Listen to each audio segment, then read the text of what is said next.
अब आशियाना में 4 बजे तक आप ही आप हैं एसआर यानी संतोष राव के साथ। रच के रुलाया, रच के हंसाया, मैंने दिल खो के इश्क कमाया, मांगा जो उसने एक सितारा, हमने ज़मीं पे चांद बुलाया। जो आँखों से,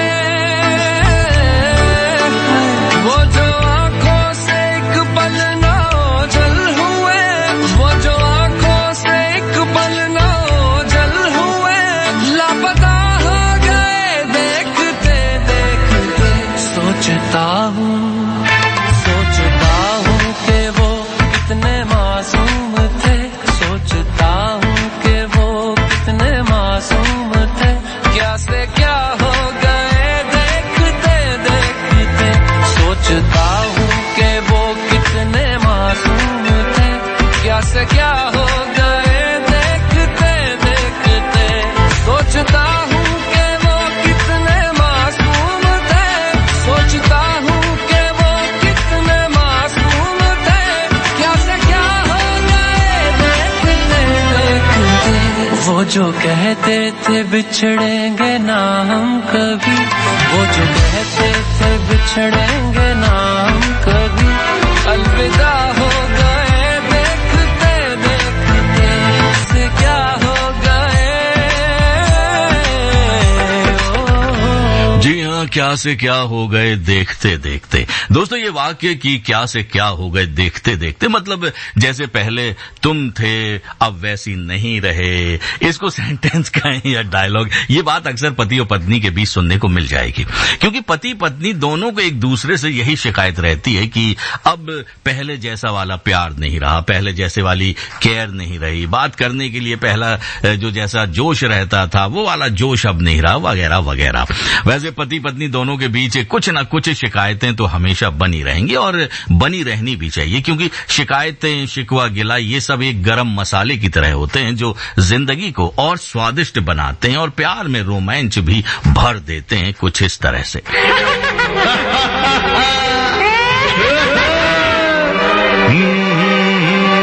हम नहीं झूमते हैं, झूमता है सारा जहां, आहा ओ आहा ओ आहा। अरे हम नहीं झूमते हैं, झूमता है सारा जहां, आहा ओ आहा ओ आहा। हम नहीं घूमते, घूमता है सारा जहां, आहा ओ आहा ओ आहा। घूमते घूमते घर आ जाएगा तो फिर हम चले जाएंगे। कैसे जाएंगे? तुरु तारा ओ तारा ओ तारा ओ तारा। हम नहीं झूमते हैं, झूमता है सारा जहां, आहा ओ आहा ओ आहा। जी हाँ, यूं ही कट जाए जिंदगी के रास्ते मस्ती में, और क्या चाहिए हम सबको, है ना। पति की नजरों में उसकी पत्नी उसको कभी कटरीना लगे तो कभी श्रीदेवी लगे, तो वहीं जी हाँ, पत्नी को भी अपना हस्बैंड कभी अमिताभ बच्चन लगे तो कभी शाहरुख खान, है ना। कहने का मतलब यही है कि दोनों को अपने अपने पार्टनर में ढूंढनी होगी खुशियां, तभी प्यार भी बढ़ेगा और ये दुनिया भी लगेगी खूबसूरत हसीन, और आपके लबों पर रहेगा ये इकरार भी। सारी दुनिया प्यारी पर तू है सबसे प्यारा, सारी दुनिया प्यारी पर तू है सबसे प्यारा। तेरे लिए जीना क्या मरना भी गवारा, तेरे लिए जीना क्या मरना भी गवारा। सूरत जितनी प्यारी है दिल भी उतना प्यारा, सूरत जितनी प्यारी है दिल भी उतना प्यारा। तेरे लिए जीना क्या मरना भी गवारा, तेरे लिए जीना क्या मरना भी गवारा। आप सुन रहे हैं कार्यक्रम आशियाना एसआर यानी संतोष राव के साथ। Akashvani FM rainbow.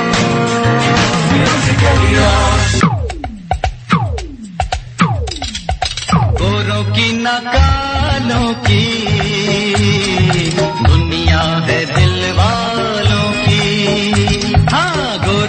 न कालों की, दुनिया है दिल वालों की।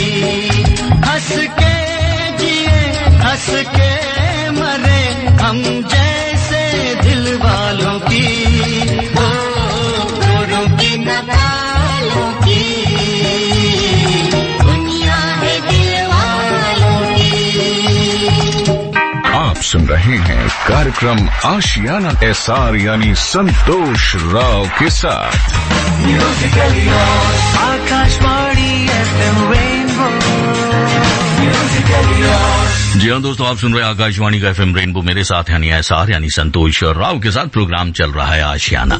दोस्तों अभी हमने आपको एक गीत सुनाया गोरों की ना कालों की, दुनिया है दिल वालों की, फिल्म डिस्को डांसर से। और यही सच्चाई है कि जितनों ने इस बात को समझ लिया ना कि गोरों की ना कालों की, दुनिया है दिल वालों की, उसने जिया है खुशहाल जीवन। लेकिन हमारा मन है ना दोस्तों, कई बार पता नहीं क्यों तलाशता है दूसरों की जिंदगी में अपनी जिंदगी। आइए बात करते हैं टीवी एंकर नेहा सर्वे शुक्ला से, जो हमारे साथ फोन लाइन पर मौजूद हैं। हेलो। बहुत बहुत थैंक यू सर, आपका बहुत बहुत थैंक यू मुझे ज्वाइन करने के लिए। और सबसे पहले तो मैं ये बता दूं आपको कि मुझे आपकी आवाज और आपका शो बहुत बहुत बहुत ही ज्यादा पसंद है, सच में। क्या बात है, वैसे आप टीवी एंकर हैं। अब इशारा आप समझ गई होंगी जो तारीफ आप कर रही है। टीवी एंकर्स को भी आवाज किसी की पसंद आ सकती है, शो भी पसंद आ सकते हैं। नहीं आती है, लेकिन इस तरह से बोलना ना शुरुआत में ही ना मतलब ये हो जाता है कि मैंने आपकी तारीफ कर दी, आप मेरी भी तारीफ कर दीजिए, है ना। नहीं, गिव एंड टेक नहीं, सीरियसली मुझे आपकी बात बहुत पसंद है। अच्छा नेहा, एक बात मैं आपसे जानना चाहूंगा, आपकी शादी को कितना समय हो चुका है? लगभग 7 साल। 7 साल हो चुके हैं? हाँ। ओके, आपकी लव मैरिज हुई है या अरेंज? नहीं, अरेंज। अच्छा, अरेंज हुई है। हाँ। लव मैरिज करने की सोची नहीं या कोई मिला नहीं? मैं एक्चुअली ज्योतिष के बहुत सारे शो किए हैं, तो मुझे पंडित जी ने पहले ही मना कर दिया था कि लव मैरिज के चक्कर में बिल्कुल मत पड़ना। तो मेरा फोकस पूरा क्लियर था सर शुरू से कि मुझे अरेंज मैरिज ही करनी है। अच्छा, तो आप पंडितों की बात मानती हैं मतलब? हाँ सर, बिल्कुल शास्त्र है, ज्योतिष शास्त्र है, बहुत खूबसूरत शास्त्र है ये। अच्छा, आप और आपके हस्बैंड के बीच कैसी अंडरस्टैंडिंग है, बॉन्डिंग है? मैं उम्मीद करती हूँ, एक्चुअली मैंने हस्बैंड को बता दिया था कि मेरा जो है सर मुझसे बात करेंगे, तो अच्छा। वो इस प्रोग्राम को सुन रहे हैं। तो तारीफ करेंगे। लेकिन उनकी मैं सीरियसली कोई बेवजह ऐसी तारीफ नहीं करना चाहूंगी, लेकिन सीरियसली मैं आपको बताना चाहूंगी, ये जो रिलेशन है ना, ये इतना खूबसूरत रिलेशन है। हमने सिर्फ किताबों में इसको पढ़ा है, लोगों से सुना है कि 7 जन्मों का बंधन। लोग हंसी मजाक में बोल देते हैं कि अरे ये जन्म पहले काट लो, 7 जन्म तो किसने देखा है। लेकिन मैं ये बात बताना चाहूंगी इस प्रोग्राम के थ्रू सर, आपके थ्रू, कि वाकई में ही इससे सुंदर रिश्ता कोई हो ही नहीं सकता। ये वो रिश्ता है जिसमें आप अपने हस्बैंड के अंदर एक पिता को देखते हैं, एक माँ को भी देखते हैं, एक भाई को, एक दोस्त को, आप उसमें सब कुछ देखते हैं। मुझे पता है ना कि जब मेरी तबीयत खराब होती है तो एक माँ की तरह वो मेरे लिए रोटियां भी बनाते हैं, एक पिता की तरह हमेशा मेरे साथ होते हैं, कहते हैं ना सिक्योरिटी जोन में आप होते हो, एक भाई के हिसाब से हमेशा वो मुझे सलाह देते हैं, एक दोस्त की तरह, मतलब मैं आपको क्या बताऊं सर कि वो क्या नहीं है। और मुझे ऐसा लगता है कि शायद मैं अकेली ऐसी औरत नहीं हूँ जो अपने हस्बैंड की तारीफ कर रही है। एक व्यक्ति को और एक शादीशुदा जिंदगी को ऐसा होना चाहिए, क्योंकि जिंदगी का जो असली मजा है ना सर, वो आपस की जो म्यूचुअल अंडरस्टैंडिंग है ना, उसके बाद एक दूसरे को समझने के बाद इतना मजा आता है सर जिंदगी जीने का कि 7 साल तो क्या, अगर 70 साल भी हो जाए तो वो लगता है यार 7 दिन की बात है। हम तो ये कह रहे हैं कि 700 साल जिए आप दोनों। बिल्कुल सर, मैं तो ईश्वर से हमेशा यही जो उनसे प्रार्थना करती हूँ कि बस मैं हमेशा उनको देखती रहूं, वो हमेशा मेरे सामने रहें, और ईश्वर ने जो इतना प्यारा मुझे परिवार दिया उसको कभी किसी की नजर ना लगे। बिल्कुल, हमारी दुआएं शुभकामनाएं हैं। अच्छा, एक बात नेहा मैं आपसे जानना चाहूंगा, आपसे बात शुरू करने से पहले हमने गीत प्ले किया था डिस्को डांसर का, कि गोरों की ना कालों की, दुनिया है दिल वालों की। मानती हैं आप? सर देखिए, मुझे लगता है कि आपके सवाल में ही जवाब है पूरा। आपने खुद ही बोला ना अभी कि गोरों की ना कालों की दुनिया एक्चुअली दिल वालों की है। अब एक छोटा सा आपको एग्जांपल देती हूँ सर। बहुत सी ऐसी लड़कियां हैं, बहुत से ऐसे लड़के हैं जो शादी से पहले सोचना अपने लाइफ पार्टनर को पूरी इमेजिन करना शुरू कर देते हैं। अरे वो तो कटरीना की तरह होगी, अरे वो तो ऋतिक रोशन की तरह दिखता होगा, अरे वो।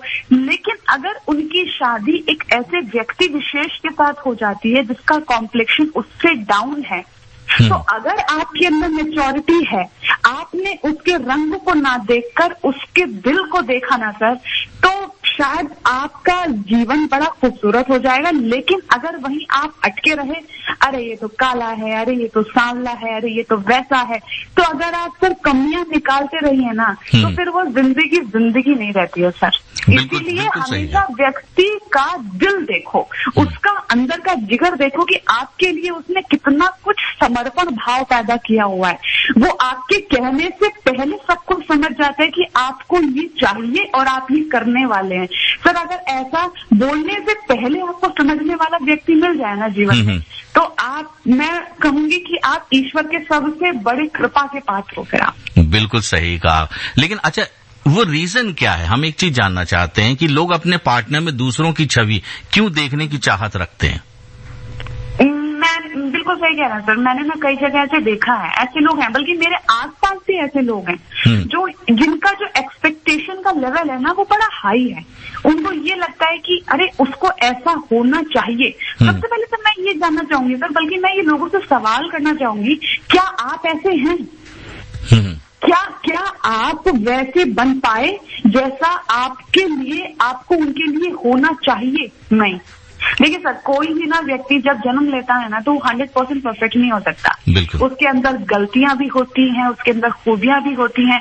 तो मुझे लगता है कि उसकी गलतियों को साइड में करके और उसको खूबियों में परिवर्तित करना, ये शायद आपके नेचर के ऊपर डिपेंड करता है और वो आपको करना ही चाहिए। क्योंकि जिस इंसान से आपकी शिकायतें होती है ना, आप जब उसके साथ हमेशा अच्छा व्यवहार, अच्छा करते रहते हो ना, तो अल्टीमेटली उसको अच्छा बनना पड़ता है। तभी तो कहते हैं ना सर कि ऑरा का बहुत बड़ा इफेक्ट पड़ता है। और इसीलिए लोगों को ना दूसरों से कंपेयर करना सबसे पहले बंद कर दीजिए प्लीज। ये मेरी एक कह लीजिए गुजारिश है लोगों से कि प्लीज कंपेयर करना बंद कर दीजिए। जिस दिन आप कंपेयर करना बंद कर देंगे ना, उनको दिल से समझना शुरू कर देंगे, आप देखना वो आपको इतना प्यार करेंगे कि आप खुद हैरान हो जाओगे कि हे भगवान, क्यों इतना प्यार करने वाला मुझे क्यों दे दिया। अच्छा, एक बात मैं आपसे जानना चाहूंगा, क्योंकि आज का जो टॉपिक है वो है कि हम अपने पार्टनर के लिए अपने आप को चेंज करना कितना सही है, या यूं कहें कि जरूरी है?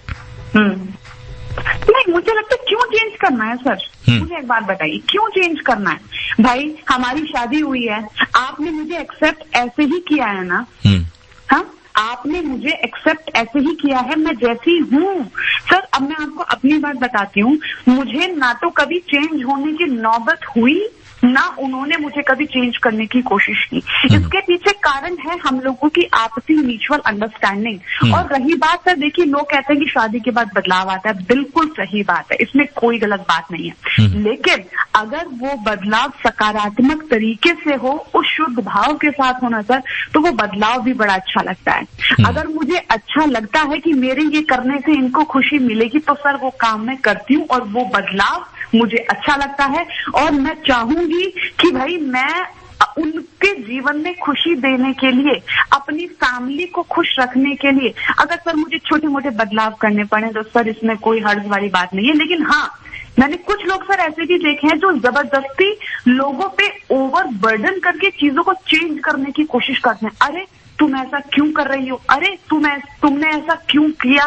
तो सर ये सब क्यों, क्या, क्यों, कब, कैसे, इस टाइप के सवाल आ जाते हैं ना सर, ये इतना ज्यादा जिंदगी में जहर घोलने का काम करते हैं ना। मैं आपको सीरियसली बता रही हूँ ये वाली बात। इसलिए प्लीज आप जबरदस्ती किसी को बदलने की कोशिश मत कीजिए। हाँ, उनको थोड़ा वक्त दीजिए। एक कहावत है, गिव टाइम सम टाइम, यानी जब आप वक्त को वक्त देते हैं ना, तो आप देखिएगा आपको बदलने की जरूरत नहीं पड़ेगी, आप खुद उनके लिए बदलना चाहेंगे।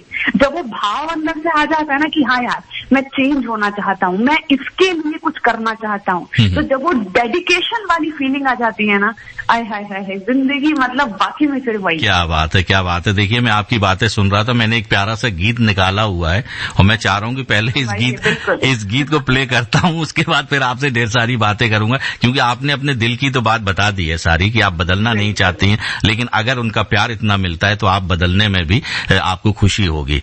पहले ये गीत सुन लेते हैं, पहले गीत सुनते हैं, उसके बाद बात करेंगे। तुमको हो पसंद वही बात कहेंगे, जो तुमको हो पसंद वही बात कहेंगे।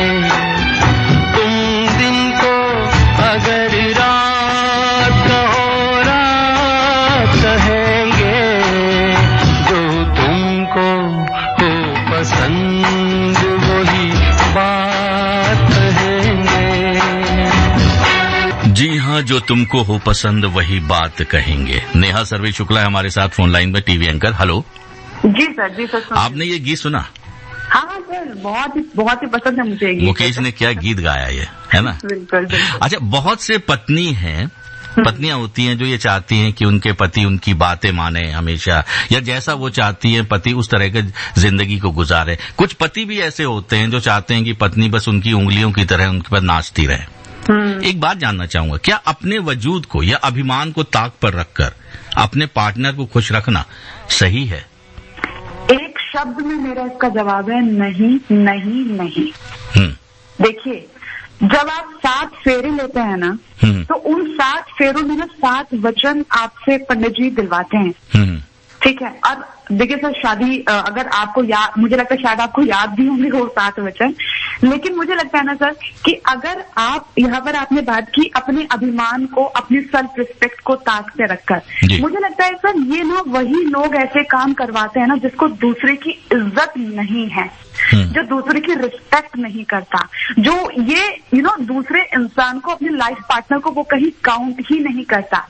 अगर वो उसको प्यार करता है, उसको वो सम्मान देता है, उसको सामने वो भाव रखता है, तो उसके मन में वो चीज आएगी ही नहीं कि मैं इसकी डिसरिस्पेक्ट करूं, या मैं इसको सम्मान ना दूं, या मैं इसके आत्म सम्मान को बार बार गिराऊं। देखिए सर, चाहे वो रिक्शे वाला हो, पान वाला हो, चाय बनाने वाला हो, ये बड़े से बड़ा करोड़पति क्यों ना हो, आत्म सम्मान ना हर किसी व्यक्ति को होता है। और मुझे लगता है सर कि मैं तो खैर बहुत बड़ी क्या बोलूं मैं, मुझे लोग इसी चीज के लिए मानते भी हैं कि भाई ये अपना आत्म सम्मान ताक पे रखकर ही काम करती है।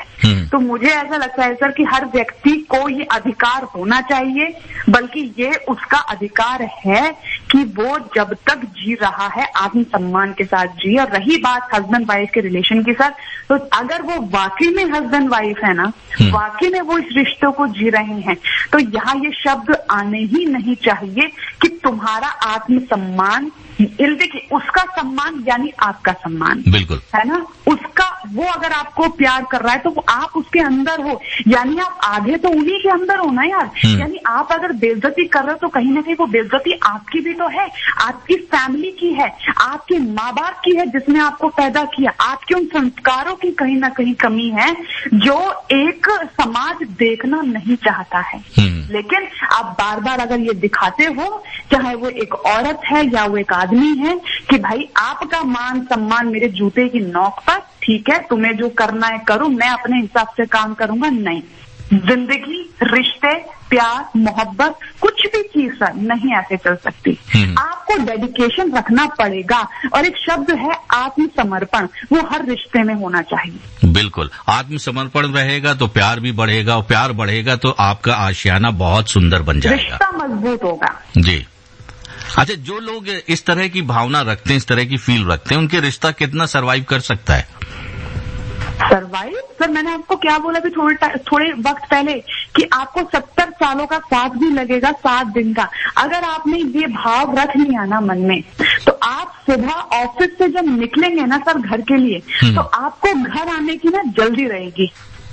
आपको ये फील नहीं होगा अरे यार सुबह आया हूँ, अच्छा फिर घर जाना है, फिर वही उसका सड़ा हुआ चेहरा देखना है, फिर उसकी नाक पे गुस्सा, फिर वही वो बना के देगी।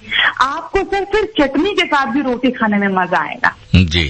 आपको फिर मजा आएगा कि यार मैं कब घर जाऊं, कब मैं उसकी शक्ल देखूं, मुझे सुकून मिले। और मुझे लगता है सर रिश्ते ऐसे होने चाहिए। बिल्कुल, बहुत अच्छी बात आपने बोली है। पूरा हिंदुस्तान क्योंकि ये कार्यक्रम सुनता है, बहुत से लिसनर्स ने सुन ली होगी और आपकी बातों को जरूर अमल में लाएंगे। बहुत बहुत धन्यवाद नेहा हमसे बातचीत करने के लिए। Thank you so much sir, thank you for joining me, thank you. Akashvani FM rainbow, musically yours, baby, come stand by my side, come and be my guiding light. Oh, I'll be what you want me to be, I'll give all my love and whole my life. Sonia, oh Sonia, तुम्हें देखता हूँ तो सोचता हूँ बस यही, तुम जो मेरा साथ दो, सारे गम भुला के जी लो मुस्कुरा के जिंदगी, तू दे दे मेरा साथ, थाम ले हाथ चाहे जो भी होगा, तू बस दे दे मेरा साथ। Musically yours, Akashvani FM rainbow, musically yours.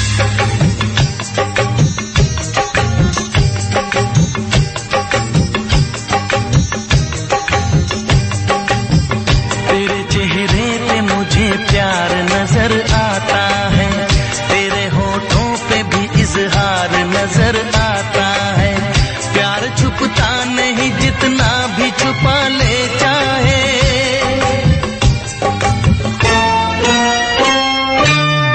तेरी आंखों में भी इकरार नजर आता है, तेरी आंखों में भी इकरार नजर आता है। जी हाँ, जब तक अपने पार्टनर को दिल की गहराइयों से नहीं चाहेंगे तब तक एक कसक जीवन में बनी रहेगी दोस्तों।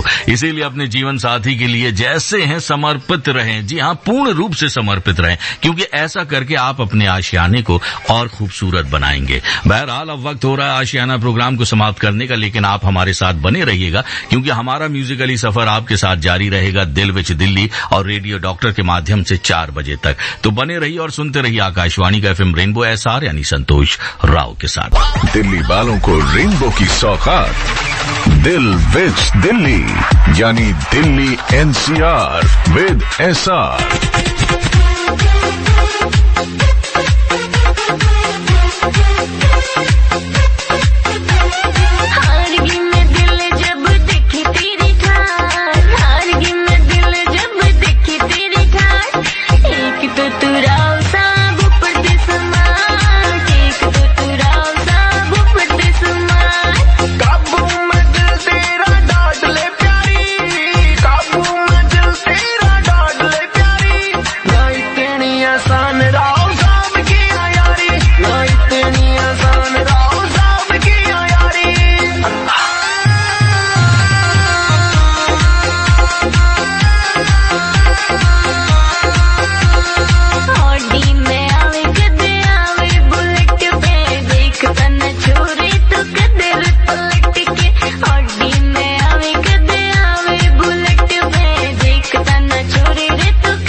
राव साहब की क्या बात करें जब कंफ्यूजन ही इतनी ज्यादा हो कि राव साहब को मोहतरमा की नजर से देखकर स्मार्ट मान लिया जाए या फिर खुद राव साहब की शेखी को सच मानकर इनकी अय्यारी पर नाज किया जाए। वैसे दिल्ली में इस राव साहब के नाम से है ना इतनी कंफ्यूजन है कि ये समझ में नहीं आता कि ये कौन से राव साहब कहाँ के हैं। कोई ये सोचता है कि ये राव साहब आंध्र प्रदेश के होंगे, तो कोई सोचता है कि नहीं नहीं ये राव साहब हरियाणा के होंगे, तो कोई कहता है कि नहीं नहीं ये तो यूपी वाले राव साहब होंगे, तो कोई कहता है कि शायद ये महाराष्ट्र वाले राव साहब होंगे। उफ बहुत कंफ्यूजन है। खैर अब ये राव साहब जहां के भी हों छोड़िए, दिल्ली सबको पनाह देती है और प्यार भी बरसाती है, इसीलिए दिल्ली में हर कोई खुश रहता है। जी हाँ, हर कोई खुश रहता है, चाहे वो अंकल हो या आंटियां। अज चटवट होके आईया पार्टी च रौनकां लाईयां, यंग यंग मुंडे लुट गए ऐ मेकअप करे दबाइयां। अज चटवट होके आईया पार्टी च रौनकां लाईयां, यंग यंग मुंडे लुट गए ऐ मेकअप करे दबाइयां। देखेगा सारा जमाना आज फिर ताजा पुराना, रोमांस करेंगी आज आंटियां डांस करेंगी।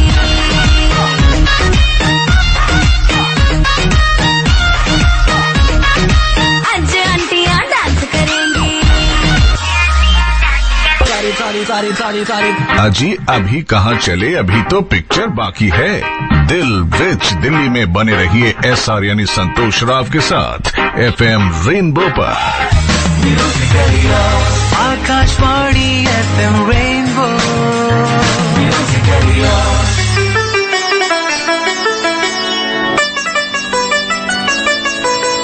बादाम बादाम कच्चा बादाम खाना खाते नहीं तो गुबु भाजा बादाम। बादाम बादाम कच्चा बादाम खाना खाते नहीं तो गुबु भाजा बादाम। बादाम बादाम कच्चा बादाम खाना खाते नहीं तो गुबु भाजा बादाम।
आप सुन रहे हैं कार्यक्रम आशियाना के तहत दिल विच दिल्ली SR यानी संतोष राव के साथ। Akashvani FM rainbow. जी हाँ दोस्तों, आप सुन रहे हैं आकाशवाणी का FM रेनबो, मेरे साथ यानी SR यानी संतोष राव के साथ प्रोग्राम चल रहा है दिल विच दिल्ली। दोस्तों दिल्ली में आजकल यूथ काफी कच्चा बादाम गीत पर खूब वीडियो बनाकर अपलोड कर रहा है। वैसे इसे किस्मत ही कहेंगे कि एक चना बेचने वाला रातों रात फेमस हो जाता है, हीरो बन जाता है। वैसे जब हीरो की बात चली है तो हम आपको बता दें कि दिल्ली शहर ने कई ऐसे एक से बढ़कर एक एक्टर दिए हैं दिल्ली शहर से जो बॉलीवुड पर राज कर रहे हैं। उन्हीं में से एक है फिल्म अभिनेता राजीव खंडेलवाल। राजीव खंडेलवाल वैसे जयपुर के रहने वाले हैं, लेकिन जयपुर से दिल्ली, दिल्ली से मुंबई पहुंचे और आप सभी जानते हैं कि आज बॉलीवुड में उनका एक अपना मुकाम है, लोग बहुत पसंद करते हैं उनकी एक्टिंग को। कैसे राजीव खंडेलवाल को दिल्ली में मिला मौका एक्टर बनने का, आप भी सुनिए, हमने उनसे बातचीत की। Akashvani FM rainbow. Rajiv Khandelwal ji, programme में आपका बहुत बहुत स्वागत है। बहुत बहुत शुक्रिया। सबसे पहले राजीव जी एक बात जानना चाहूंगा आपसे कि जयपुर से मुंबई का सफर कैसे शुरू हुआ था? मुझे याद है कि मैं जब क्लास 3rd में था, तभी मैंने तय किया था कि मैं एक्टर बनूंगा। अच्छा। उसके बाद ऑफ कोर्स लाइफ आगे ले जाती है आपको, आप कहीं कॉलेज पहुंच जाते हैं, फिर आपको लगता है कि सपना पूरा नहीं हो सकता। लेकिन जिंदगी ने शायद एक मौका तब दिया जब मैं सारे कंपेटिटिव एग्जाम्स में फेल हो गया था। अच्छा। मतलब वो IIM हो या एक्सेलराई हो जमशेदपुर, या इंफॉर्मेशन IT के एग्जाम्स होते हैं जो सॉफ्टवेयर इंजीनियरिंग के कॉलेज के बाद में, तो मैं सब में रिग्रेट लेटर जब मुझे मिले कि माफ कीजिएगा हम आपको एडमिट नहीं कर सकते, तब मुझे लगा कि यार क्यों नहीं मैं अपनी जो फील्ड है जिसमें मेरा इंटरेस्ट है उसमें कोशिश करता हूँ। एक बार कम से कम कोशिश तो करूँ, उसके बाद फेल हो गया तो देखा जाएगा। बिल्कुल। और बस वो दिल्ली का ही मामला था, दिल्ली में था मैं पृथ्वीराज रोड के ऊपर खड़ा हुआ। जब मैं UPSC के ऑफिस में आया था, मेरा एक army CDS command defence service का एग्जाम का फॉर्म लेट पहुंचा था उनके पास में, तो मैं उनके पास रिक्वेस्ट करने के लिए आया था कि यार ले लो, एक दिन लेट हुआ है तो प्लीज आप अगर अलाउ करेंगे। तो उन्होंने कहा कि नहीं हम अलाउ नहीं कर सकते। और तब पृथ्वीराज रोड पे खड़ा होकर मैंने तय किया था कि मैं कोशिश करूंगा एक्टिंग में, और जी जान से कोशिश करूंगा। आई थिंक वो कोशिश जो थी वो आज मुझे यहाँ पर ले आई। लेकिन जो आपको पहला ब्रेक मिला था जी, वो किस तरह से मिला था? क्या दिल्ली में रहते हुए मिला था?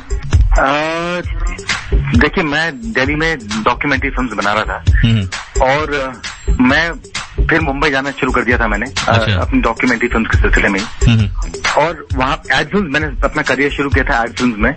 तो वहाँ पे मैं ऑडिशन देता था, रोज स्टूडियोज पहुंच जाता था जहाँ पर ऑडिशन होते हैं, और वहाँ जाके मैं स्क्रीन टेस्ट देता था। उसके बाद मुझे कुछ कमर्शियल मिले, लेकिन जो पहला मेजर ब्रेक जिसे कहते हैं लाइक शो का, टेलीविजन शो का, वो मुझे दिल्ली में ही मिला। मैं दिल्ली में आया तो मैंने अखबार में पढ़ा कि बालाजी टेलीफिल्म ऑडिशन कर रहा है अपने शोज के लिए, और ARSD कॉलेज में उसका ऑडिशन था। ओके। तो मैं उस कॉलेज में गया और देखा पूरा दिल्ली का पूरा शहर उमड़ा हुआ था वहाँ पे ऑडिशन देने के लिए। और मैं अंदर गया और मुझे देखा उन्होंने कहा कि आइए दीजिए ऑडिशन। मैंने ऑडिशन दिया और 4 दिन में मेरे पास में बालाजी टेलीफिल्म से फोन आया, और मैंने उनका पहला शो किया। शो का नाम था कहीं तो होगा। जी। उससे पहले मैंने एक शो किया था, क्या हादसा क्या हकीकत, 28 एपिसोड का एक शो था। तो मुझे ऑडिशन किया गया था कहीं तो होगा के लिए, लेकिन पहला शो जो उनका ऑन एयर आ रहा था वो था क्या हादसा क्या हकीकत, तो उन्होंने मुझे उसमें दिया। और उसके बाद जिस कैरेक्टर के लिए मैंने ऑडिशन किया था, सुजल गरेवाल के कैरेक्टर के लिए, वो कैरेक्टर भी मैंने प्ले किया बाद में। लेकिन सुजल का जो किरदार आपने निभाया था कहीं तो होगा सीरियल में, उस कैरेक्टर को देखकर लड़कियां बहुत क्रेजी थी आपके प्रति। मैंने देखा है इस चीज का, अनुभव भी किया है। तो एक बात जानना चाहूंगा आपसे राजी, SMS आते होंगे, प्रपोजल भी आते होंगे, कोई वैसा वाकया याद है जो शेयर करना चाहेंगे आप? ये वाकये बहुत सारे हैं, मतलब अनगिनत। उस कैरेक्टर को बहुत पसंद किया गया था, खासकर लड़कियों ने बहुत पसंद किया था उस कैरेक्टर को। और हर एज ग्रुप, मतलब मदर्स थी या ग्रैंड मदर्स थी या छोटी बच्ची लड़कियां थी या हम उम्र लड़कियां जो थी, उन सबकी तरफ से बहुत ज्यादा स्नेह और प्यार मिला था। तो चिट्ठियां, मेरा पूरा का पूरा घर जो है, जो जहाँ मैं शादी से पहले रहता था, वो पूरा का पूरा घर जो है वो सिर्फ तोहफों से बना हुआ था। कार्ड से, गिफ्ट से, teddy bear, soft toys, letters. मेरे पास 4 ट्रंक्स हैं बड़े बड़े। अच्छा। मतलब बड़े ट्रंक्स की बात कर रहा हूँ जिसमें मेरे पास ग्रीटिंग कार्ड्स और लेटर्स और पता नहीं क्या क्या लोगों ने बना के मुझे भेजते थे, जिन्हें मैंने अभी शिफ्ट कर दिया है अपने गोवा के घर में। अच्छा। सब कुछ संभाल कर रखा हुआ है मैंने, जितना भी मुझे मिलता है, जो अभी भी घर पे जो आते हैं। तो वाकई तो बहुत सारे थे। जो हम उम्र की लड़कियां, उनके साथ तो बहुत ज्यादा ऐसे किस्से थे जो मैं अभी शुरू करूंगा तो कहानियां खत्म ही नहीं होंगी। पर कुछ जो चीजें एकदम जहन में बस गई हैं वो है, जैसे मैं एक बार सिलीगुड़ी में था, एक शो कर रहा था मैं, और वहां पे एक 65 ईयर ओल्ड लेडी थी जिन्होंने मेरे लिए एक स्वेटर बनाया हुआ था जिसके पर मेरा नाम लिखा हुआ था, राजीव। अपने हाथों से बनाया था, और मेरा सिलीगुड़ी जाने का प्लान सिर्फ 3 दिन पहले बना था। अच्छा। तो मैंने उनसे पूछा कि, और वो मेरे शो पे नीचे खड़ी थी और मुझे स्वेटर दिखानी थी। मैंने बोला लेकिन आंटी आपको कैसे मालूम था कि मैं यहाँ पे आऊंगा? मैंने कहा ये तो मैं कई महीनों से बना रही हूँ, मुझे विश्वास था कि तुम कभी आओगे सिलीगुड़ी। वाह क्या बात है। और फिर उन्होंने मुझे वो गिफ्ट किया और मैं बहुत टच था। तो बट मैं हमेशा समझता था कि वो उनका प्यार है मेरे किरदार के लिए, ये मेरे लिए नहीं है। इसलिए मैंने हमेशा वो रेखा बना के रखी हुई थी कि जो भी मोहब्बत मिलती है, जो भी स्नेह मिलता है, प्यार मिलता है, आदर मिलता है, वो सब मेरे कैरेक्टर के लिए है। क्योंकि मुझे तो बहुत कम लोग जानते हैं, वास्तविक तौर पे तो मैं जैसा इंसान हूँ वो बहुत कम लोग जानते हैं। बिल्कुल, आप बहुत खुश नसीब हैं कि आपको इतना प्यार मिला और ये किरदार के द्वारा। मैंने ये जो जाना है आपके संग, जब मैं इंदौर में था तो मैंने ये जाना था कि लड़कियां जो महिलाएं थी वो चाहती थी कि दामाद हो तो सूजल जैसा, राजीव खंडेलवाल जैसा, अगर लड़कियां थी कि सपनों का राजकुमार हो तो सूजल जैसा, मतलब राजीव खंडेलवाल। हाँ, मेरे ख्याल से वो लेखक ही ऐसी थी। कभी कभी क्या होता है कि हमें पता भी नहीं होता, लेकिन जनरली आई थिंक जो विमेन है, लड़कियां हैं, उनका एक ड्रीम मैन होता है, इमेज होती है, वो बहुत रोमांटिक होती है, आई थिंक नेचुरली बहुत रोमांटिक होती है, जज्बाती कह लो, जज्बाती होती है। और मुझे लगता है कि हर लड़की के जहन में एक किरदार होता है कि एक जिन्हें हम सपनों का राजकुमार जिसे कहते हैं, वो एक होता है। और शायद मेरा कैरेक्टर कहीं जनरली लोगों की जो एक इमेजिनेशन होती है उसमें कहीं उसको टच किया या उसमें फिट बैठा और सारा प्यार मुझे मिला। तो आई थिंक इसका जो श्रेय है वो राइटर्स को जाता है या क्रिएटिव्स को जाता है जिन्होंने लिखा था, क्योंकि मैं तो सिर्फ परफॉर्म करता था और मेरे लुक्स के इर्द गिर्द आई थिंक सब कुछ कभी कभी फिट बैठ जाता है। It all worked in my favour and या इट्स अ ब्यूटीफुल मेमोरी, बहुत खूबसूरत यादें हैं। पूरा हिंदुस्तान आपको सुन रहा है, समय बहुत कम बचा हुआ, तो चलते चलते क्या कहना चाहेगा राजीव खंडेलवाल? मैं अपने जितने भी सुनने वाले हैं मेरे समय जो मुझे सुन रहे हैं उनको सिर्फ इतना कहना चाहूंगा कि प्यार बांटते चलो। आई थिंक लाइफ में सबसे बड़ी अर्निंग मोहब्बत है, प्यार है, जो प्रॉब्ली आपको अपने नेबर से, बाकी लोगों से, आपके इर्द गिर्द जितने भी लोग हैं उनसे जो आप प्यार अर्न करते हैं, जो कमाते हैं, मेरे ख्याल से उससे बड़ी कमाई कोई नहीं है। तो प्लीज प्यार बांटते चलें, लिव एंड लेट लिव। बिल्कुल, प्यार बांटते चलिए, प्यार दीजिए और प्यार लीजिए। बहुत अच्छा लगा आपसे बातचीत करते हुए, बहुत बहुत धन्यवाद हमसे बातचीत करने के लिए। Thank you Santosh, thank you. दिख दिख तेनु चैन न आवे, सोनी बन के डाउन ते जावे, मुंडियां विच फेमस न खड़ो, अगियां विच वखड़ा न जाए, दिल दी गल सुन जानी, आशिक मेड़ चुन जानी, खड़ जा सुन ला दिल की कहंदा, मेरी तू मेरी तू मेरी तू मेरी तू मेरी सेन्योरिटा, तू मेरी तू मेरी तू मेरी तू मेरी तू मेरी सेन्योरिटा, तू मेरी तू मेरी तू मेरी तू मेरी तू मेरी सेन्योरिटा, तू मेरी तू मेरी तू मेरी तू मेरी तू मेरी सेन्योरिटा। आप सुन रहे हैं कार्यक्रम आशियाना के तहत दिल विच दिल्ली, SR यानी संतोष राव के साथ। Akashvani FM rainbow.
अजी अभी कहाँ चले, अभी तो पिक्चर बाकी है। दिल विच दिल्ली में बने रहिए SR यानी संतोष राव के साथ FM रेनबो पर। Akashvani FM rainbow. जी हाँ दोस्तों, आप सुन रहे हैं आकाशवाणी का FM रेनबो, मेरे साथ यानी SR यानी संतोष राव के साथ प्रोग्राम चल रहा है दिल विच दिल्ली। और आपको कहीं जाने की जरूरत नहीं है क्योंकि आप ही हैं हमारे बंधु, हमारे सखा।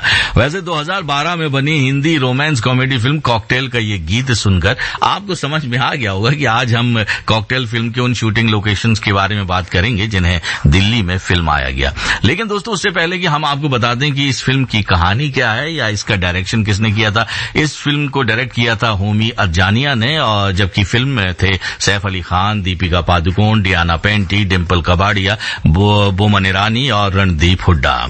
और ये फिल्म 13 जुलाई 2012 को रिलीज हुई थी। अगर हम कहानी की बात करें तो ये कॉकटेल एक अर्बन क्लास की कहानी है जिसका फोकस यूथ को रखा गया था। सैफ इसमें गौतम की भूमिका निभा रहे थे, एक ऐसी भूमिका निभा रहे थे जिसमें वो कहीं भी फ्लर्ट करने से बाज नहीं आते, जहां मौका मिलता बस फ्लर्टबाजी करने लगते। तो वहीं मीरा मतलब डायना पेंटी एक सीधी सादी इंडियन लड़की दिखाई गई है। वेरोनिका दीपिका पादुकोण बिना माँ बाप के अकेले लंदन में रहती है। मौज मस्ती और डिस्को जाना उनके लिए बेहद आम बात है। अलग अलग नेचर के तीनों ही लोग एक दूसरे के दोस्त बन जाते हैं और वेरोनिका के घर में एक साथ रहने लगते हैं और यहीं से शुरू होता है इन तीनों के बीच दोस्ती, प्यार और तकरार का सिलसिला और कहानी बढ़ती है। अगर हम इस फिल्म की बात करें लोकेशंस की तो इस फिल्म की ज्यादातर शूटिंग लंदन और केप टाउन में हुई है, लेकिन कुछ सीन दिल्ली में भी फिल्म आए गए। इससे पहले कि दोस्तों हम उन लोकेशंस के बारे में आपको बताएं, गीत सुन लेते हैं आकाशवाणी के FM रेनबो पर लव आजकल फिल्म से, जिसे दिल्ली में ही फिल्माया गया था सैफ अली खान और दीपिका पादुकोण पर। तो बने रहिए और सुनते रहिए आकाशवाणी का FM रेनबो SR यानी संतोष राव के साथ।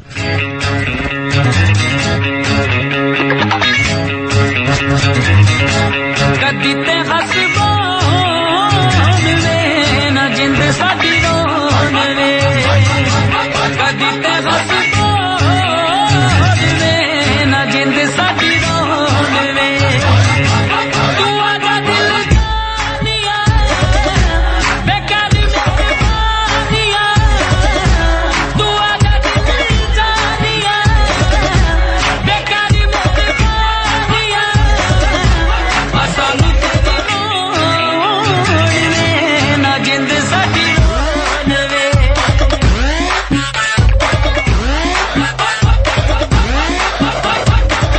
मोहब्बत मुश्किल भारी, बड़ी ही मस्त बीमारी, you wanna let it go on। मोहब्बत लंबी यारी, बिना परमिट के जारी, we'll get you riding like a moon। मोहब्बत मुश्किल भारी, बड़ी ही मस्त बीमारी, you wanna let it go on।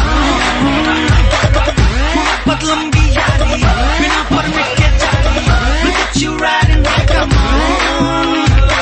दिल ने दिल मंगना वगड़ा, इश्क में रंगना रंगना, जीते जी से नहीं रब नू मिलना।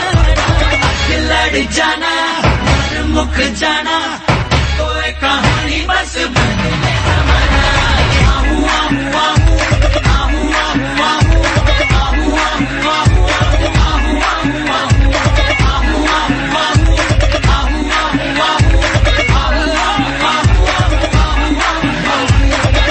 जी हाँ दोस्तों, आप सुन रहे हैं आकाशवाणी का FM रेनबो, मेरे साथ यानी SR यानी संतोष राव के साथ प्रोग्राम चल रहा है दिल विच दिल्ली। और अब हमारे साथ जुड़ चुके हैं चंद्रमोहन शर्मा जो 40 सालों से फिल्मों पर पारखी नजर रखते हैं। आइए उनसे बातचीत करते हैं। हेलो, नमस्कार जी। नमस्कार सर, कैसे हैं आप सर? सभी श्रोताओं को आकाशवाणी FM रेनबो के मेरा आज का बहुत बहुत नमस्कार। सर नमस्कार, कैसे हैं आप? शुक्रिया सर, थैंक यू। लेकिन हाउ आर यू के साथ, कैसे हो के साथ हम किसी को कॉकटेल ऑफर नहीं कर सकते। ये बात तो बिल्कुल सही है, लेकिन हम इस पर बातचीत तो कर सकते हैं ना, इस फिल्म के बारे में, उन शूटिंग लोकेशंस के बारे में कि कहाँ दिल्ली में फिल्म आई गई। बिल्कुल, क्योंकि ये फिल्म के जो डायरेक्टर रहे उनका बहुत ज्यादा वास्ता रहा दिल्ली से, आपको बताइए। दूसरा कॉकटेल की जो शूटिंग रही तो फिल्म का कुछ पोर्शन इन लोगों ने प्लान किया था कि हम दिल्ली में ही शूट करेंगे। जैसे 2 शूटिंग मैंने खुद कवर करी थी जब मैं वहां मौजूद था। अच्छा, ओके। हाँ, श्री फोर्ट का जो बैकग्राउंड, जहाँ पर एरिया, जहाँ पर रेजिडेंशियल कॉलोनी है, श्री फोर्ट के जो ऑफिसर्स वगैरह रहते हैं सर, तो वहां पर एक फ्लैट इन लोगों ने किराया पे लिया था। फौज खास कहेंगे उस एरिया को, श्री फोर्ट के बैक साइड। उस फ्लैट के ओनर से इनका 15 दिन का डील हुआ था। शूटिंग सिर्फ 3 दिन हुई थी सर वहां पर। अच्छा, ओके। दीपिका पादुकोण और फिल्म में एक और कलाकारा थी सर, दूसरी वाले तो डैनी वो, और साथ में सैफ अली खान, ये 3 लोग सर वहां मौजूद थे शूटिंग के बीच में। तो वहां हम लोगों ने शूटिंग देखी सैफ अली खान IIT हौज खास सिरी फोर्ट के एरिया में, और वहाँ के पार्क एरिया में जो है पूरा इन लोगों ने सुबह 10 बजे से शाम 4 बजे तक शूट की फिल्म को, जिसमें दीपिका जो है एक कार से उतरती है, सैफ अली खान अपने फ्लैट से बाहर आते हैं। अच्छा, ओके। लेकिन फिल्म में जो मजे की बात है वो सीन जो है देखिए इतनी खूबसूरती के साथ फिल्माया गया कि फिल्म जब आप देखते हैं तो सीन आपको दिल्ली में नहीं दिखाया जाता है कि सीन जो है विदेश में शूट हो रहा है जी, क्योंकि पत्ते गिरे हुए थे, वो जहाँ शूटिंग हुई वहां पर उनको पेड़ इस तरह के थे, चारों तरफ पेड़ पत्ते गिरे हुए थे, उन्होंने पत्तों को भी यूज किया शूटिंग के अंदर। उसके अंदर जो बाकी फ्लैट वाला हिस्सा था, फ्लैट वाले को बाहरी लुक कैसा दिया था कि फ्लैट जो है बाहर का इंडिया का नहीं है। तो उसी फ्लैट से में सैफ अली खान कमरे से बाहर आते हैं, दीपिका गाड़ी से एक कार से उतरती है और वो सैफ अली खान उनको वेलकम करते हैं कि जैसे उनसे मिलने आई हुई हो। जी जी। तो वहां पर जो शॉट था समझ लीजिए मैं मौजूद था, तो डायरेक्टर के साथ में और सैफ अली खान के साथ में हम लोगों की काफी बात हुई थी। जनरली सैफ अली खान मीडिया से बहुत कम बात करते हैं, पर यहाँ पर क्या है फिल्म में ब्रेक हो रहा था, धूप चाहिए थी उन लोगों को, आफ्टरनून ब्रेक की शूटिंग को रोकना पड़ता था। तो इस बीच में 3 या 4 ही मुश्किल से जर्नलिस्ट थे जो बाई चांस लोकेशन डायरेक्टर की वजह से वहां पहुंचे हुए थे। तो हमें उसने बताया कि मुझे दिल्ली से बहुत प्यार है, यदि कोई कोशिश करता हूँ मैं, कभी मौका मिलता है, चाहे मैं दोस्त को डायरेक्ट शूट कर रहा हूँ या मैं भी करूँ, तो कि 7 दिन या 5 दिन दिल्ली में शूट की जाए, क्योंकि मेरी मम्मी दिल्ली में ज्यादा रहती है। उन दिनों शर्मिला टैगोर भी दिल्ली में थी। जी जी। और दूसरा फिल्म का जो सीन था वो आपने शायद अगर फिल्म देखी होगी, तो यहाँ पर एक INA कॉलोनी है सर। INA कॉलोनी का एक शॉट था वो जिन्होंने अगले दिन शूट किया था, यहाँ का शॉट खत्म होने के बाद में। वहां पर भी दीपिका पादुकोण सेफ गाड़ी के अंदर है और लाल बत्ती में गाड़ी खड़ी होती है। अच्छा, ओके। रेड लाइट पर वो भी जो है बहुत ही अच्छा शूट हुआ, लेकिन वो बहुत अर्ली इन द मॉर्निंग हुआ, क्योंकि ट्रैफिक पुलिस की और अथॉरिटी की इनको कंडीशन इस तरह की थी कि आपने सीन जो है सुबह 8 बजे से पहले कंप्लीट कर लेना है। अच्छा अच्छा। उसके बाद रोड में बंद नहीं कर सकते थे। तो सीन जो है सही था, वो सुबह लगभग बताया मुझे इन लोगों ने, डायरेक्टर्स वगैरह ने, लोकेशन डायरेक्टर रवि ने, कि सीन जो है हम लोगों ने सुबह 6 बजे शूट किया था। वहीं पर ये लोग पहुंचे लोकेशन पर। और तीसरा सीन भी जो है इन लोगों ने सिरी फोर्ट के वहां शूट किया जहाँ पर इनका स्पोर्ट्स कॉम्प्लेक्स था। ऑडिटोरियम में कोई सीन नहीं शूट हुआ ना, ऑडिटोरियम के लोकेशन पे हुआ था। ओके। अच्छा, एक बात मैं आपसे जानना चाहूंगा जी, क्योंकि फिल्म की शूटिंग दिल्ली शहर में हुई, लेकिन दिखाया जा रहा है कि वो लंदन में है। जी जी जी। है तो क्या इसकी वजह क्या हम माने इम्तियाज अली, क्योंकि उन्होंने इसकी स्क्रिप्ट लिखी थी? बिल्कुल, लेकिन यहाँ इम्तियाज अली की आपको तारीफ भी करनी होगी, हमको भी, दर्शकों को, क्योंकि उन्होंने उस सीनों को इतनी खूबसूरती से कैमरा एंगल फिल्माया, ऐसी लोकेशन बनाई कि कोई पकड़ नहीं पाया कि सीन जो है, हम कुछ लोगों को छोड़ करके ये सीन जो है साउथ दिल्ली में शूट हो रहा है। क्योंकि कहानी की डिमांड थी और बताया गया कि ये जो फिल्म थी वहां पर ये सारी शूटिंग करके आ गए थे। कभी कुछ ऐसा काम, जैसे कहते हैं कुछ सीन ठीक नहीं शूट हो पाते, कुछ सीन में कमी रह जाती है, साउंड का होता है, तो उन सीन को दोबारा जाने के लिए तो लंबा प्रोसीजर था उनके पास से, फिल्म की रिलीज डेट पास में आ गई थी। तो ऐसे में क्या होता है, जनरली कई फिल्मों में आपने देखा, सलमान खान की भी कई फिल्में इस तरह की हैं जो शूटिंग दिखाते हैं, डेविड धवन की आप देखेंगे, कुछ शादी वाली फिल्म वगैरह कुछ है जिनकी शूटिंग गोवा में हुई है सर, लेकिन दिखाया गया उसको मॉरिशस या बैंकॉक। बिल्कुल। तो यहाँ पर जो है डिमांड थी इस चीज की कि उनको सीन दिखाना था लंदन बाहर का, लेकिन वो वहां जा नहीं सकते, तो उनके लिए लंबा प्रोसीजर था, स्टाफ की डेट नहीं मिल पा रही थी, जो गवर्नमेंट की फॉर्मेलिटी है, तो उन सीन्स को उन्होंने साउथ दिल्ली में आकर शूट किया। बिल्कुल, लेकिन एक बात है, बजट जरूर 35 करोड़ खर्च हुए थे उस समय में। जी जी जी। बॉक्स ऑफिस पे 125 करोड़ रुपए कमाए थे इस फिल्म ने, और फिल्म से हिट रही थी बहुत जी, जबकि टाइटल से ऐसा लग रहा था कि फिल्म में कोई ज्यादा जान नहीं होगी, लेकिन फिल्म का म्यूजिक बड़ा हिट हुआ। आपने गाने सुनाए फिल्म के, तो फिल्म का जो गाना मैं कहूंगा दीपिका पादुकोण और जो दीपिका की उनका आपस में वो था केमिस्ट्री सेफ, और उसकी वो गजब थी। बिल्कुल बिल्कुल। मुझे लगता है फिल्म की सबसे बड़ी केमिस्ट्री इन दोनों की थी कि इस तरह से पेश किया गया, बड़े यंगस्टर्स ने फिल्म को बहुत लाइक किया था। बिल्कुल, और इसीलिए ये फिल्म बॉक्स ऑफिस पर सुपर हिट रही। बॉक्स ऑफिस की बात हो रही है तो अच्छा, कुछ और जानकारी है क्या आपके पास इस फिल्म की? हाँ, इस फिल्म के बस एक बात मैं जरूर कहूंगा, शूटिंग से जरा हटके है कि इसकी जिस दिन हम लोगों ने शूटिंग कवर की थी सर, सेम डे जो है सैफ अली खान ने कुछ 2 लोगों को 3 लोगों को इंपीरियल होटल कनाट प्लेस बुलाया था। अच्छा। तो इंपीरियल होटल में मैं भी गया था, और 2 लोग एक एचटी के थे और एक जर्नलिस्ट होते हैं हिंदी के, हम 3 लोग थे। तो जब हम मिलने गए थे उसी समय जो है सैफ हमसे बात करने वाले थे, तो उनकी मैनेजर थी मैडम, उन्होंने खबर दी कि आपकी मम्मी आ रही है। अच्छा, ओके। जनी शर्मिला जी आ गई उसी टाइम पे। अब शर्मिला जी के साथ उन्होंने कॉफी वॉफी भी दूसरे में, तो हम लोगों को बोला कि आप थोड़ा वेट करिए, आप वहां पर कॉफी शॉप में हमारी तरफ से मतलब प्रोड्यूसर की तरफ से आप कॉफी वगैरह पीजिएगा जी। तो सिर्फ ने बड़े दिल की बात कही उसने, हालांकि वो ऐसा हो नहीं पाया था। उसने कहा कि मैं भी चाहता हूँ कि एक बार कोई ऐसी स्क्रिप्ट बने, भले उसके लिए साथ मुझे भी कुछ जुड़ना जी। मैं मम्मी के साथ कहा जी, यानी शर्मिला के साथ, लेकिन अभी बनी नहीं है जी। चलिए मौका आएगा। बहरहाल बॉक्स ऑफिस की बात हो रही तो एक बात जानना चाहेंगे, गंगू काठियावाड़ी के क्या हाल है अभी बॉक्स ऑफिस पर? सर बहुत ही अच्छी फिल्म रही, जो उसको क्रिटिक्स वगैरह की तारीफ भी मिली है, कुछ ने फिल्म को धोया भी एडिट करके। फिल्म विवादों में रही कंगना रनावत के बयानों की वजह से, लेकिन इसका कहीं ना कहीं फायदा मिल गया आलिया भट्ट को कि फिल्म गर्म हो गई। ओके। और दूसरा फिल्म का जो है, इसकी अगर बॉक्स ऑफिस की बात करें तो फिल्म के जो शो लगे हैं वो मल्टीप्लेक्स में सर कुछ फिल्म अच्छी गई है। अच्छा। लेकिन जो नीचे वाली क्लास है, जैसे हम सिंगल थिएटर की बात करें तो मैं अभी किसी थिएटर पे था, वहां पर जो है बालकोनी में 90% की ऑक्यूपेंसी है बालकोनी क्लास में, लेकिन नीचे खाली है। तो क्या अजय देवगन के फैन ज्यादा नहीं आ रहे फिल्म देखने? अजय देवगन की अगर आपने फिल्म में हमारे श्रोता जब जाके देखेंगे तो निराश होंगे डेफिनेटली। मैं खुद निराश हुआ कि फिल्म में अजय देवगन बस एक शो पीस बनकर रह गए, बहुत ही कम रोल है फिल्म में उनका। मैं कहूंगा कि टोटल किरदार ही 5-7 मिनट का था। ओके। 2 घंटे 37 मिनट की फिल्म में अगर आपको अजय देवगन के, जहां मैं कहता हूँ कम से कम उसको बीच में जब उसने दिखाया कि उनको भाई बना दिया, तो जहां जहां उसकी जरूरत पड़ती है वो कहीं नहीं थे। ये पूरी फिल्म स्टार्ट टू लास्ट जो है आलिया भट्ट पर पूरी फिल्म ने वो है डिपेंड। अच्छा, एक बात मैं आपसे जानना चाहूंगा, दर्शक ये फिल्म देखने जाएंगे तो कितने स्टार देना चाहेंगे आप इस फिल्म को? स्टार जी गंगूबाई को। देखिए मैं तो कहूंगा ये फिल्म को जो है हम जो भी देखेगा या दर्शक हो या क्रिटिक हो, वो उसको संजय लीला बंसाली से ज्यादा आलिया की फिल्म कहेगा। अच्छा। संजय लीला बंसाली का तो वही स्टाइल है फिल्म में, जो बड़े बड़े सेट लगाते हैं, पर्दे लगाते हैं, जो उनका लास्ट देन कस्ट्यूम होते हैं, सर गजब है उस फिल्म में भी, वो याद दिला देते हैं उनकी पुरानी फिल्म होगी। लेकिन आलिया की एक्टिंग और फिल्म के डायलॉग और विजय राज की गजब एक्टिंग है सब थोड़े सीन्स के बावजूद, सीमा पावा, तो फिल्म को 3 स्टार डिजर्व करती है सर। मतलब देखी जा सकती है एक बार ये फिल्म? हाँ, मुझे लगता है संडे तक फिल्म को अच्छा पैसा मिलेगा और जो बालकोनी क्लास देखेगी, लेकिन फिल्म बहुत बड़ी हिट होने वाली नहीं है। इसकी वजह ये फिल्म की लेंथ बहुत ज्यादा है और दूसरी जो है कहानी कई बार फिल्म में झोल झाल खाती है।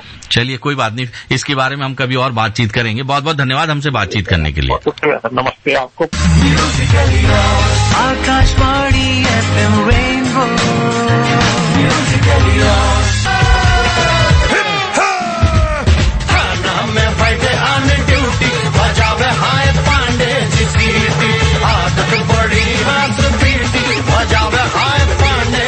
जी हाँ, पांडे जी की तरह आप अपनी मर्जी से जो मन करे करते रहिए, लेकिन हाँ एक बात याद रखिए, हमेशा आप सुनते रहिए FM रेनबो, क्योंकि यहाँ मनोरंजन भी है और जानकारियां भी। तो बने रहिए और सुनते रहिए आकाशवाणी का FM रेनबो, क्योंकि 3 बजे से हम लेकर आ रहे हैं रेडियो डॉक्टर। तो इसी के साथ आपका दोस्त SR यानी संतोष राव लेता है आपसे विदा। नमस्कार। कभी उफ कभी हाय कभी बाय, कभी आए कभी जाए, कभी क्यों कभी वाई, कभी यस कभी नो, कभी हाँ कभी ना। रानी ये भी कोई बात है, 4 दिन की चांदनी है फिर काली रात है। ढल जाएगी ये जवानी सोचने की बात है।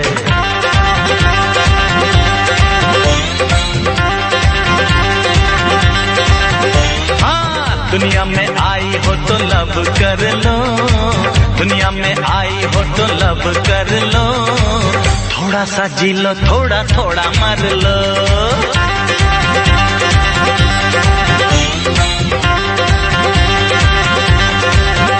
हाँ, दुनिया में आई हो तो लब कर लो, दुनिया में आई हो तो लब कर लो, थोड़ा सा जी लो थोड़ा थोड़ा मर लो।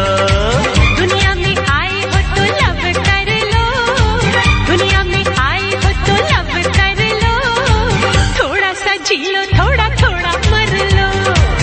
थोड़ा सा जी लो थोड़ा थोड़ा मर लो।